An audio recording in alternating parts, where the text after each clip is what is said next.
guys, welcome back to my channel. If you're new, welcome. We are happy you found us.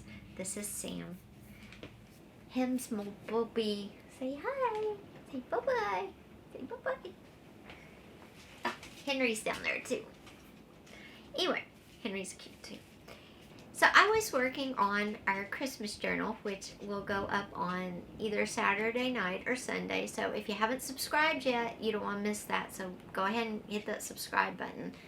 But anyway, I was working on that, and I was kind of chatting with some friends in my Facebook group, and they were working on a Thanksgiving journal inspired, and I was excited, but they were like, how do you, they're I don't want to say they're beginners, but they haven't been doing it quite as long as I have. Not that I am any way, form, shape, been doing this a long time. I've been doing this since, let's see, 2016 maybe, so 6 years. And they were asking me though, how do you know when you're creating a tag or a journal card, a page, a cluster, or a snippet? How do you know when you've layered too much? How much is too much? What is the guidance rule? How do I know when I've hit the perfect look? And I got to thinking about that, and I thought, you know what? Since I'm still working on the Christmas journal, and it's not going to be ready tonight, it'll probably be, like I said, Saturday night or Sunday.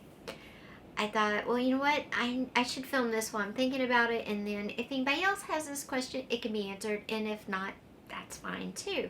So how much is too much when you're creating a layered look? And I kind of go by a very simple rule, and it does me well. So I'm going to bring you in closer. I have some papers here that we can talk about the layering process. Okay, so when I go to layer something, I kind of use the adage of when I'm layering my tags, my journal cards, or whatever, I do it like I'm getting dressed. And by doing that, it just kind of helps me think clearer, and I always get what I consider a nice layer. But there's another thing about layering, is that there's another thing about layering, and that's that it's a very personal thing. I find how you like your paper clusters to look, or your snippet rolls, or your tags, or whatever, is very driven by your style in fashion, in home decor, in all of that. So your style, whether you realize it or not, carries through from one area of your life to the other. Even your food, how you arrange food on your plate, how you eat food, is very similar to how your home's decorated, how you dress. So anyway, what I like to do. So when I'm layering, I have a very simple rule of thumb. I start with what I call base papers. And base papers are snippets of a book page, some music paper, and a map. Okay? That's my base layer. And it could be just one of these. It could be a mixture of all these. Then the next layer I like to go, and I consider the base layer is like the fundamentals when you're getting dressed. This is like your undergarments, your bra and your panties and your socks, okay? The next layer that I like to use is either a colorful paper layer or paint. And this is like putting on shorts and a t-shirt, or pants and jeans, okay? So that's my second layer. My third layer might be some sort of lace, or just cotton cloth, or some cheesecloth, okay? So I've got my base papers, which are my book pages, my music pages, my maps. Then I've got a colorful paper layer or a paint layer. And then I come in with my lace or my cheesecloth or another fabric, okay? And I like to think that is our makeup. So far we've got all of our clothes and our makeup on. But we're still not there. What are we missing? We're missing our jewelry, the bling. And that's what we're missing here too. So the last layer I use is the bling. And the bling can be anything, okay? Whatever you consider bling. These are a little, little beads that are flat that you could glue down. A bling could be little mirrors. It could be a flower that you put, a fancy center in. It could be a butterfly.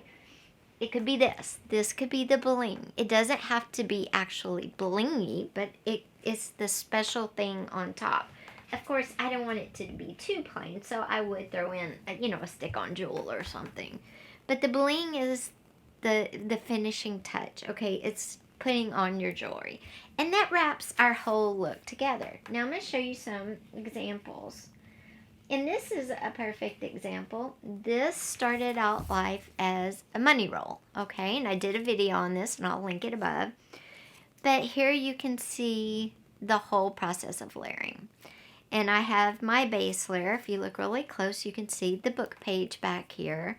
And then I have my colorful paper. I did switch that in my fabric, but only because I used a little bit of colorful paper and not a lot. You can play with your layers too. But I have my book layer, I have my colorful paper, I have my cheesecloth, and then I have my bling or my jewelry. And that is a stamp, a flower with a little mirror for the center. And I think this is a great look. It's a great layer. It's not too much and it's not too little. It serves the purpose and it makes a great pocket. Okay. Now, I didn't do this one, but I wanted to show this one. This I got in a swap, and this is an ATC card. We talked about those. And if you look back behind here, you can see the book layer. So the book layer is the base, but instead of using a colorful fabric, instead of using a colorful paper, they used paint. And then for their fabric layer, instead of using fabric, they used stamping. And then their bling was their words and a jewel. But you get the same effect. You get a really cool layered look. And it's done basically the same way.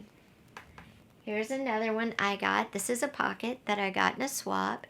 Here they didn't use any base papers, but they did in a way. They used a black paper as the base. Then their colored layer. And then their bling is their words and their pumpkin. They didn't use fabric in this. They used another layer of their base paper, which kind of grounds it.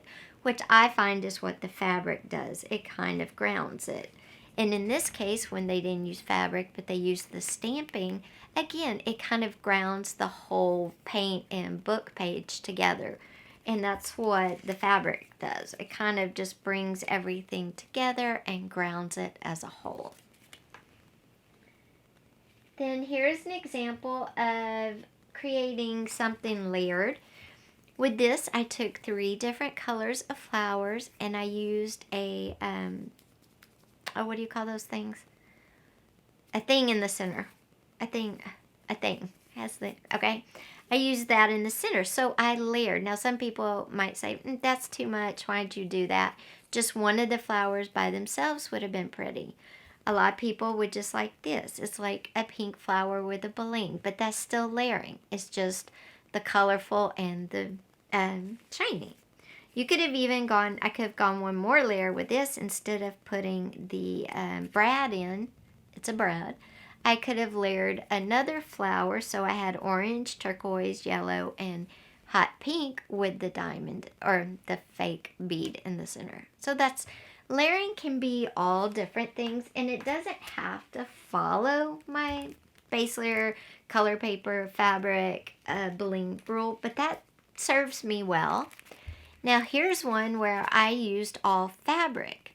So my fabric is the base layer. You can see I used a neutral black, and then I layered on some cheesecloth, and then my bling was my fancy fabric and my fancy lace and the image. And this is a snippet roll. Snippets can be made of anything. This one was actually made of a window envelope. See? Kind of cool. So you can do all different things, but what serves me best is just, again, to remember when I'm creating layered, my natural instinct is going to tell me when to stop, okay? It just is, because that's who we all are. It's going to tell you when to stop. It told this person and it told this person, and it's going to tell you. But if you don't really know how to get started layering, I think using the getting dressed method helps. Your base layer, your undergarments, and then your colorful layer paper as well, which is your shirt and your shorts and your shoes. Then you have your fabric layer, which is your makeup, and it could be colorful fabric or a more neutral type or a lace, whatever you want. And then your bling, your jewelry, and that could be anything to go with whatever you're creating. So guys, I hope you enjoyed this video. Like I said, I was just answering a couple of people's questions. I thought I'd just do a video and share it with everybody. If you did, be sure and hit the thumbs up. And if you haven't yet, please subscribe to my channel. I would love to have you here on a regular basis. Also, hit that little bell and you'll know exactly every time I post. I don't kill you with a lot of videos. I post about 2 a week, sometimes 1 a week, depending on, my schedule and everything, but I try to do 2. The Christmas journal video will be going up Saturday night or Sunday morning. You don't want to miss out. That's a fun one. We're working through it together. Thanks for being here today, guys, on this very stormy afternoon, if you heard the thunder earlier. Take care, stay safe wherever you are, and I'll see you next time. Bye.